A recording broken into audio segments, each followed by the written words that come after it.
LeBron James, Luca, and the Lakers were absolutely flawless tonight, and their offense was totally unguardable. And what I wanted to do in this video is kind of break it down. Now, look at this genius play. We're going to show, we're going to set this screen so LeBron can come off this thing very quickly, right? And when we do that, what this team likes to do is hedge this guy over. That way, we can just switch this right away. However, instead of setting that screen with Dorian Finney-Smith, we're going to act like it, and then we're going to roll right to the basket. And when this guy overcommits to getting over that screen, and the screen doesn't happen, now we get an easy lane to the basket, which is going to cause weak side corner rotation, okay? So keep that in mind as this play starts to develop. We get that fake screen, boom, Naz Reid overcommits on the wrong direction, and boom, great pass by Luca to start what we call a blender of the defense, right? Now with that rotation, we kick out to the corner, and now with this corner pass, we understand that we're going to get more rotation from here. And all we want to do is keep swinging this ball, because now that they're in this blender, they're in endless rotation, right? So boom, you get rotation there, rotation there. We find Luca, who is now wide open from three. So this play starts with Luca. It looks like an action for LeBron James, but ends up being, LeBron doesn't even touch the ball, right? And look at this, as he takes a shot, looks over to this T-Wolves bench.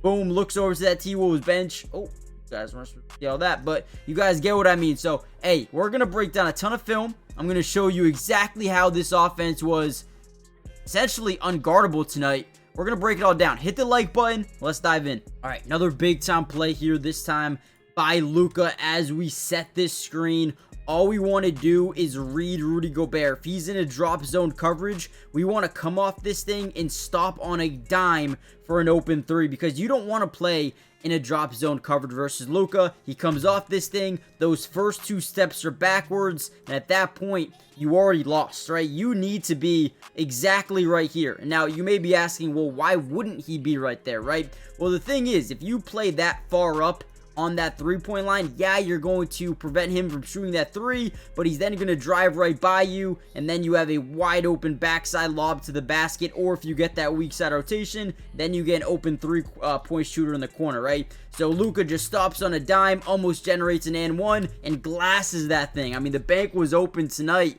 after this shot. Beautiful play here by Luca, and started off this game two big shots. Again, gotta love it.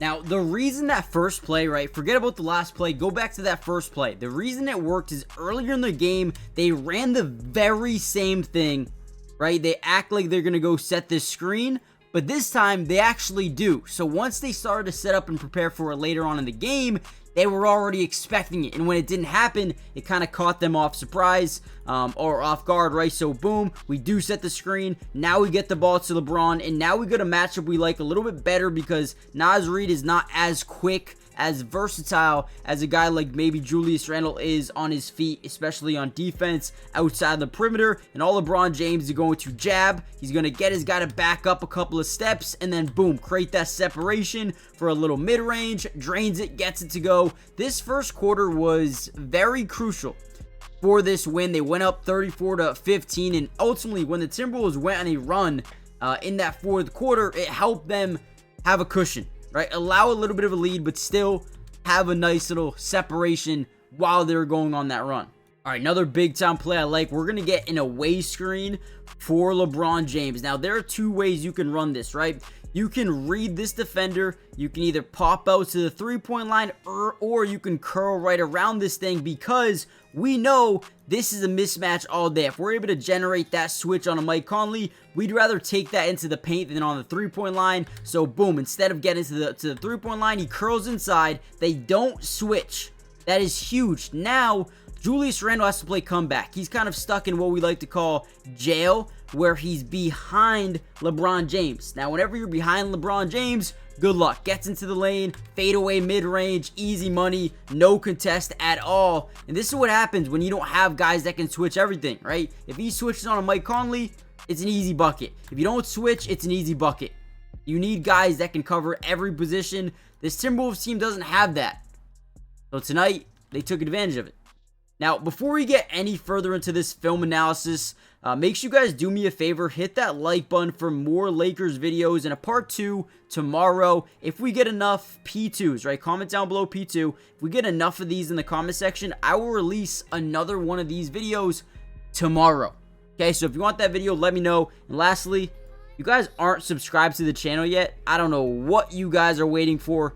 Join the family. Turn on post notifications. Let's dive back in. All right, another insane play by Luca. Look at him isolate versus Jaden McDaniels, a very good defender, by the way. This is probably one of their best perimeter lockdown defenders that they have on their team right now. And Luca does a great job applying pressure to the defense. And the one thing that you're going to notice here is the defense is in what we like to call ball watching mode, where every single person on the floor is just ball watching. They're all looking at Luca. What are you doing? We need to know. Right? And that gets you in really tough situations at time, because for a guy like Julius Randle, who's not paying attention to his man, could easily get beat backdoor at any single moment. And look at this by Luca. Drives into the lane.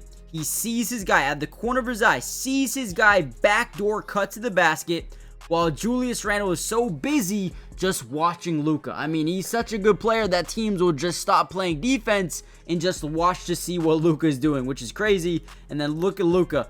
Nice little pass, no look, finds a dime. I mean, that is just execution to a T. One of my favorite plays right there, man. Let's go. Now, I noticed one thing about this game. They really try to tire out Rudy Gobert as much as they could. They wanted him to be an absolute non-factor, especially on the offensive glass, which is why they try to attack him every single possession. So right here, all we're doing is setting a screen. We're getting or trying to force that switch onto Rudy Gobert. Now, watch this play. Boom, we drive, we get that switch. Now we get him to rotate back over. We're going to drive in, get him to rotate, find Luca, right? Again, we set that screen. We get him to make his decision. Are you going to come up on Luca, or are you going to give him that wide open three-point opportunity? He ends up stepping up, guarding him, and now watch Luca. Watch what Luca does. He's going to isolate on him once again. This is like 3 times on one possession where he is just getting full ISO'd, right? Look at this. Drives in, stops on a dime, gets him leaning one way. He goes back up, drives by him, step back, boom, draws contact, fadeaway floater, gets it to go. I mean, what Luca just did there and what the Lakers just did there absolutely demoralized him. I mean, we're halfway through the 4th quarter, and Rudy Gobert only played 26 minutes to that point. They were really trying to just rest him because he was getting exhausted out there and just couldn't keep up with these guys. And I think that will be their game plan for the majority of this series. All right, and one more time for good luck. They do it again. High pick and roll, come off this thing, force a switch on a Rudy Gobert. Let's make this dude regret ever playing in the playoffs versus the Lakers. He absolutely hates it. Gets the switch, and now we just toy with them, man. Just toy with them all day long. If they would have double-teamed that fire from the top side, we would have had a wide-open 3. So they keep it. They say, hey, Rudy Gobert, I'm sorry, but good luck. Okay, good luck. So Luca step back, pump fakes it, kicks, acts like he's going to drive by, stops on a dime, gets the isolation, and at this point, Rudy Gobert is like, dude, stop. Look at this, right? Gets him on his feet. I mean, he's going up and down everywhere, right? Drive in. You're going to create a little bit of that weak side rotation from the corner, and now we're basically just leaving him wide open because they don't know what to do. This defense is trying to do whatever it takes. They kick out, and Dorian Finney-Smith gets a wide open 3 just off Luca, toying versus Rudy Gobert. I mean, it is so fun to watch, and if they can keep this up, they're going to win the series, man. They will. I know it's 1-1 right now, but I don't know. Something about this Lakers team. I think it's going to go 6 or 7, maybe even 7, maybe finish it in LA. Right now, man, this series is going to be a fun one. Let me know what you guys think. Hit the like button, subscribe, and I'll see you in the next one. Peace.